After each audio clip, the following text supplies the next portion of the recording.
अब जो प्रॉब्लम है वो ये है कि a system consists of three energy levels which are non-degenerate. There is only one quantum state for each level. The energy levels are E1 equal to 0, E2 equal to 1.4 into 10 power minus 23 joule, E3 equal to 2.8 into 10 power minus 23 joule. Given that the system is at a temperature of 1 Kelvin, determine the partition function and calculate the probability that the system is in each level. Take Kb equal to 1.4 into 10 power minus 23 joule per Kelvin. First जो है वो energy level E1 zero के बराबर है. Solution है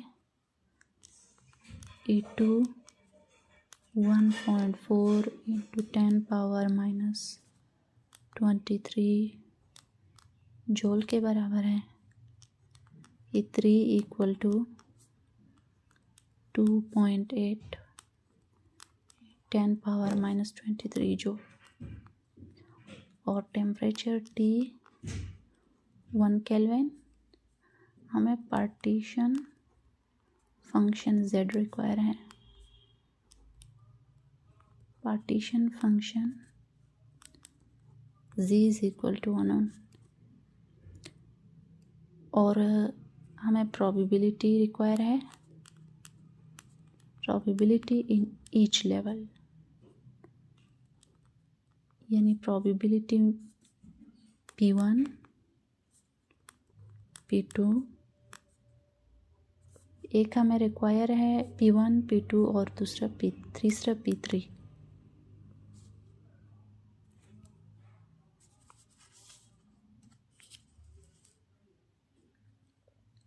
first हमारे पास partition function है.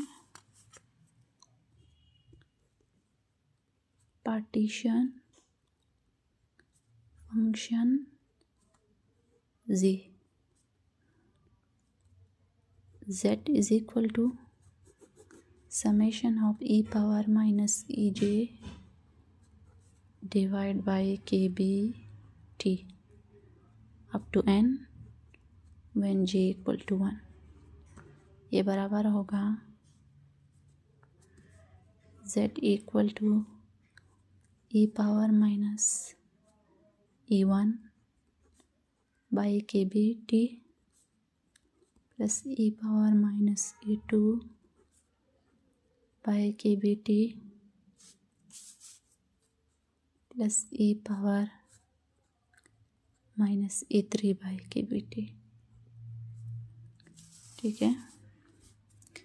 और अब हम पुट करें. पहले हमें मालूम करना है कि kbt को kbt equal to 1.4 10 power minus 23 joule per kelvin और टेम्परेचर 1 केल्विन के बराबर है. तो ये cancel. kbt equal to 1.4 10 power minus 23 joule.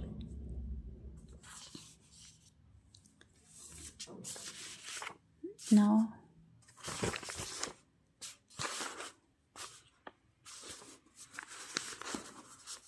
Z is equal to e power minus 0 by kbt. kbt 1.4 10 power minus 23 joule के बराबर है प्लस e पावर माइनस, यहाँ माइनस साइन है और E2 जो है वो बराबर है 1.4 10 पावर माइनस 23 जूल के by 1.4 10 power minus 23 joule plus इसको हम यहाँ लिखेंगे e पावर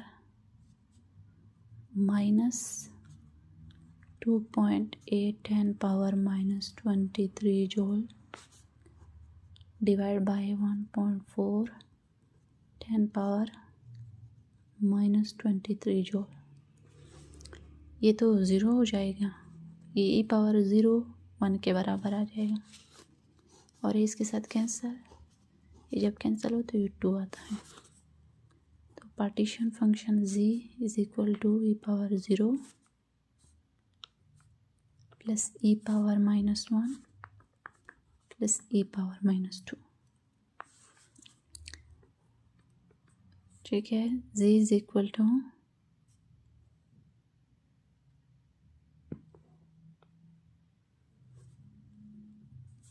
यहाँ आता है 1, ई पावर -1 की वैल्यू है 0.3678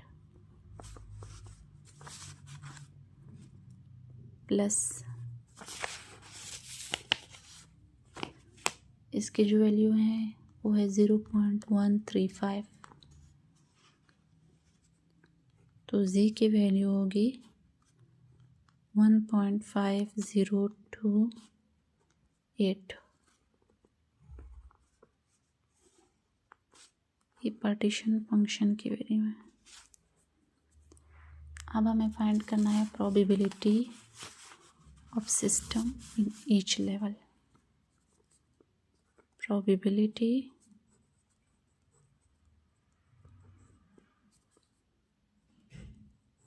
of system in each level.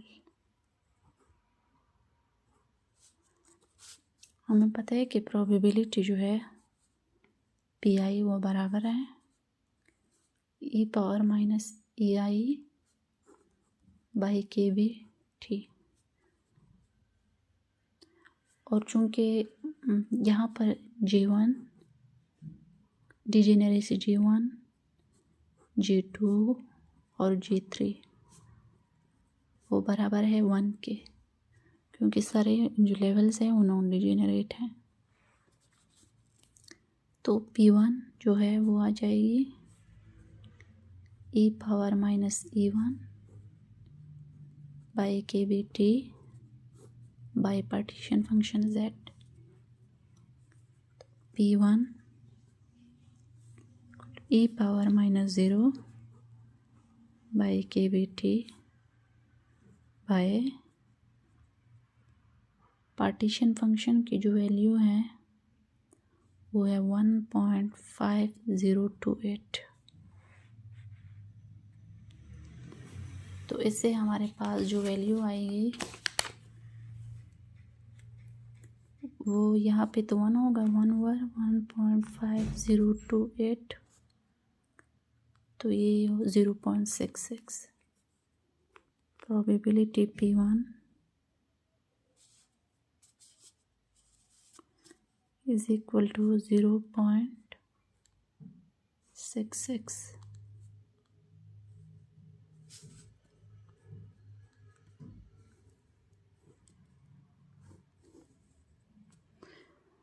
अब हमें चाहिए P2।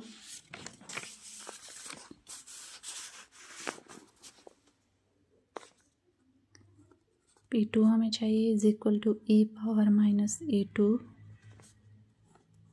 By KBT divide by partition function Z। तो ये आ जाएगी e power -1.4 into 10 power -23 joule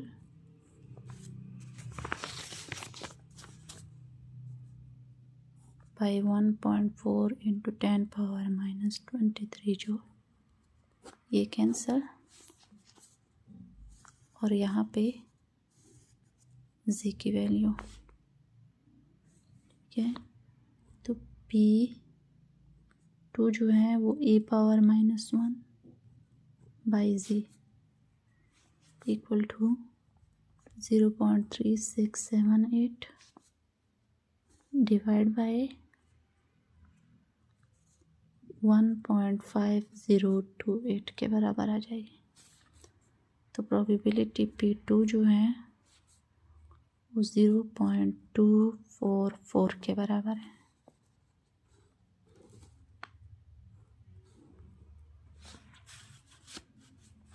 अब हमारे पास है P3 जो है वो बराबर है e⁻e3 by kBT divide by Z। तो हमारे पास P3 जो है वो e⁻e2 के बराबर आ जाएगी डिवाइड बाई 1.5028। इसकी वैल्यू पुट करो तो P3 आती है 0.0898, यानी probability P3 is equal to 0.0898।